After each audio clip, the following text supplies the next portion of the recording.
सजग असलेलं एकमेव व्यासपीठ भारत न्यूज 44। बातमी तीही बिंदास।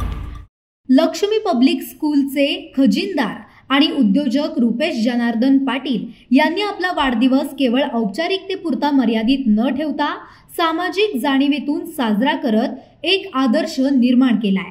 त्यांनी गोरगरीब मुलांसाठी अन्नवाटप करत माणुसकीचा खरा आनंद घेतला। तर त्यांच्या वाढदिवसानिमित्त युनिफाईड असोसिएशन रायगड तर्फे युनिफाईड फेडरेशन स्पर्धा 2025 चे आयोजन करण्यात आले। या विशेष कार्यक्रमाला युनायटेड शोटोकन कराटे असोसिएशनचे president Mandar Panvelkar, director Prashant Gangarde, Lakshmi public स्कूलचे संस्थापक अध्यक्ष महेश पाटील, भाजप सुखापूरचे अध्यक्ष राजेश पाटील आणि देवत सुखापूरच्या सरपंच योगिता पाटील यांची प्रमुख उपस्थिती लाभली। स्पर्धेत विजयी झालेल्या खेळाडूंना ट्रॉफी आणि मेडल देऊन गौरविण्यात आले। विशेष म्हणजे यापैकी अनेक खेळाडूंची सोलापूर येथे होणाऱ्या राज्यस्तरीय स्पर्धेसाठी निवड झाली असून त्यांचाही सन्मान करण्यात आला।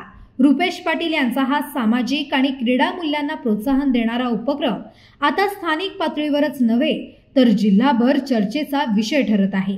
वाढदिवस साजरा करण्याचा हा अनोखा मार्ग अनेकांसाठी प्रेरणादायी ठरत आहे। भारत न्यूज 44 साठी भूषण साळुंखे, पनवेल। अशाच नवनवीन अपडेटसाठी बघत रहा भारत न्यूज 44। सत्याचा प्रकाश, बातम्यांचा विश्वास।